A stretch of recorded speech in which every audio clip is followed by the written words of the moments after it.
Welcome again to all of our viewers and listeners. I'm your studio host today for another in our series of interviews with the experts.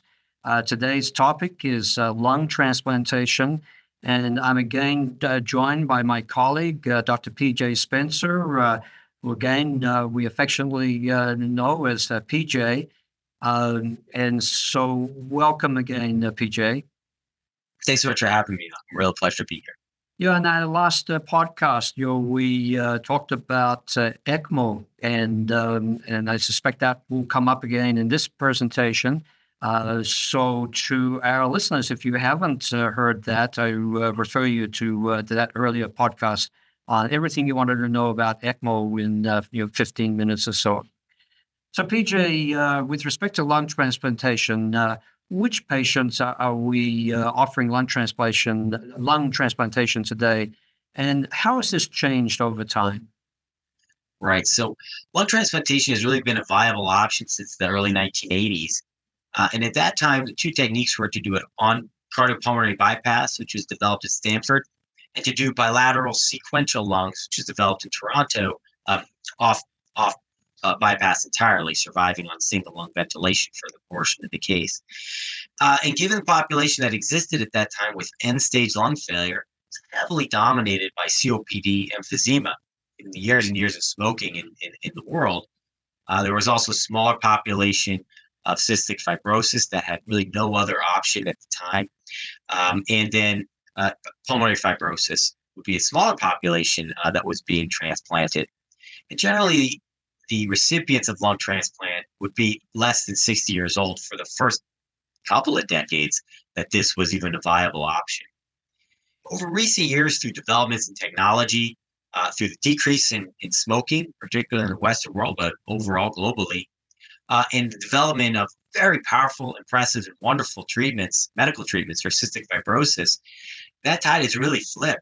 And over 30% of the lung transplants we're doing today are for processes that lead to pulmonary fibrosis, stiff lungs.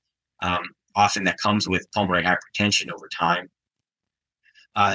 Emphysema would still be the very next high volume indication. And then in much smaller numbers, almost vanishing numbers, cystic fibrosis, primary pulmonary hypertension, and then very, very small diseases of achalasia, connective tissue disorders, and things like that would take up less than 10% of the population being transplanted today.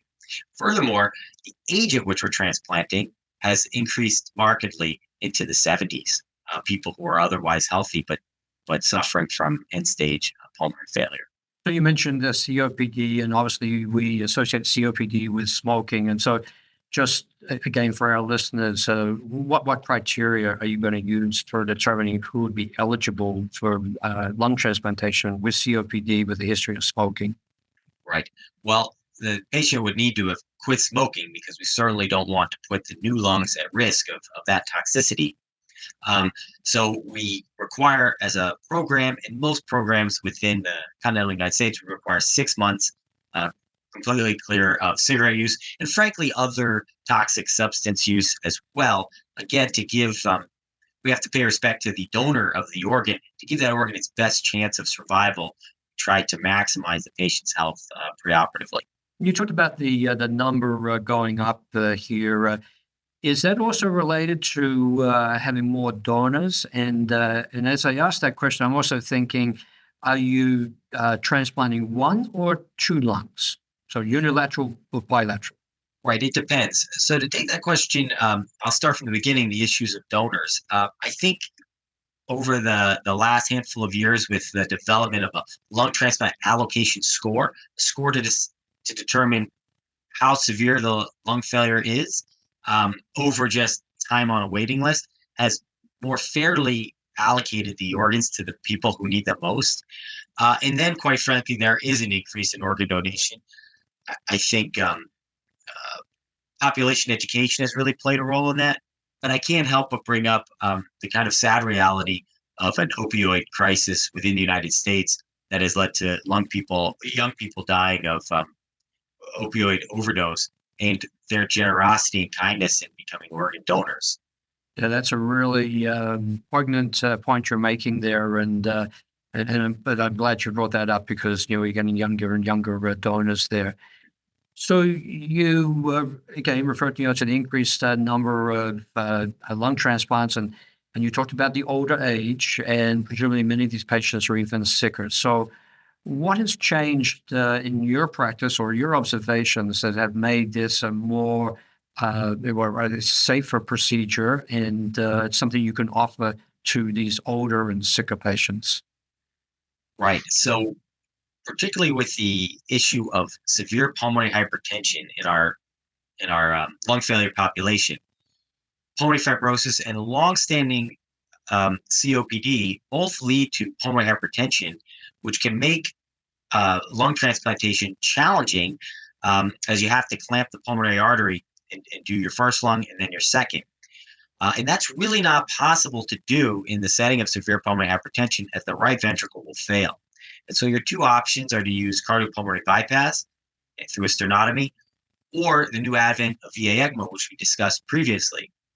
And use of VA ECMO intraoperatively has skyrocketed in lung transplantation, not as a mode of critical care management, but as an intraoperative heart support use to perform the operation on folks with severe pulmonary hypertension. And what it does is it eliminates the reservoir of cardiopulmonary bypass and the massive dose of heparin you need to give for that, and volume shifts.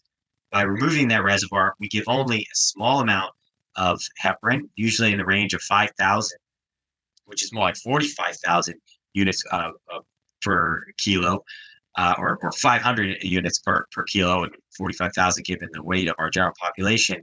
And that allows us to safely dissect often stuck lungs with diseased pleural spaces without having massive hemorrhage and large transfusion requirements to get these folks through the operation, allowing redo lung transplants, transplants after pleurodecies, and other lung operations that previously really would make the patient not a candidate.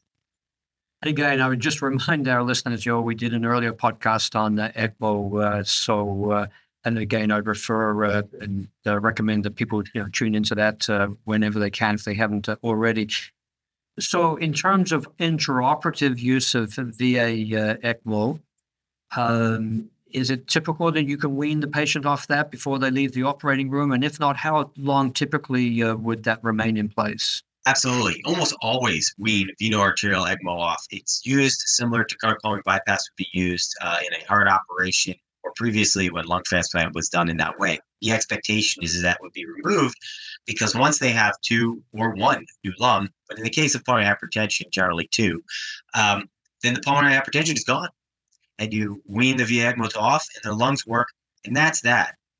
Now, there is a growing population because, again, we're treating people who are more debilitated and sicker from long-standing lung disease, where they may have primary graft dysfunction and the lungs don't oxygenate well in the early period after lung transplantation, in which case we somewhat commonly will bring the patient up percutaneously cannulated for venous ECMO to manage that oxygenation problem and not keep the patient on high FiO2s, partial pressure of oxygen by the ventilator. And that helps protect those new lungs from injury, from over-oxygenation and free radicals. That's getting a little bit technical, but that is far more common. It's extremely rare that a patient goes through a lung transplant and leaves the operating room on veno-arterial ECMO. PJ, I'm just going to bring you back to my earlier question. So which patients, and maybe there are very, very few, would get a single lung? Thank you for reminding me of that question. That's somewhat controversial within the field. If you take any given population of patients with end-stage lung failure and you compare single to bilateral lung transplantation, their survival is generally better with bilateral lung transplantation. And so the population of single lung transplants has decreased markedly over the last 20 years, really for this key reason. Now, as a patient gets older and more frail, doing such a large operation of bilateral lung transplantation can start to hurt the patient in terms of their early survival from the operation. And so if the patient is particularly frail, if they're a bit older and maybe their long-term survival just by age would not indicate bilateral lung transplantation, those would be the ones that you might say this is a good indication for a single lung transplant, or if they've had significant lung surgery on one side that would make removal of that lung dangerous, you might choose to go with a single lung transplant. Um, and what you really have to think about are what are the absolute contraindications from single lung transplantation. And those diseases are bronchiectasis, such as cystic fibrosis, where you have contamination of the space that you really need to remove, or severe pulmonary hypertension, where unless you get two new lungs, that's not going to be well treated, and they're going to have difficulty with the right ventricle. Taking into account that you're dealing with older patients, can you just give us a rough idea, what is the survival after lung transplantation? I mean, whether it's 1 year or 5 years, just as a ballpark Right. figure. The median survival now is approximately 7 years, which is a modest improvement from what I was training 10 years ago. We would quote 5 with the newest data. And that is not what we want it to be. If you compare that to heart transplantation, which I often also do, that's about 12 years. And that really gets to the immunology of the lungs. They're exposed to the outside world all the time, the air that we breathe. And so they're heavily primed to fight infection, which means the immunosuppression required to suppress rejection is higher than for hearts, livers, or kidneys, which sets the patient up for infection at a higher rate. And they're more prone to early chronic rejection or antibody-mediated rejection at an earlier time than some of the other organs. And that's really a factor of how primed they are to fight infection in the natural world. And if you compare them to other organs such as soft tissue like skin, hand transplants, face transplants, or bowel transplants, similarly exposed to the outside world, you find a similar problem and a similar challenge. Well, thank you for answering my next question, which was going to be about immunosuppression. So let me just move on to the last question I have for you. What do you see as a focus for improvement in the way these transplants are performed or improving longevity? Well, I think to provide maximum organs to the patients in need, a great improvement would be how do we manage the donor? So many patients, donors, previous patients, when they die, aspirate, and the lungs have a pneumonia at the time of procurement.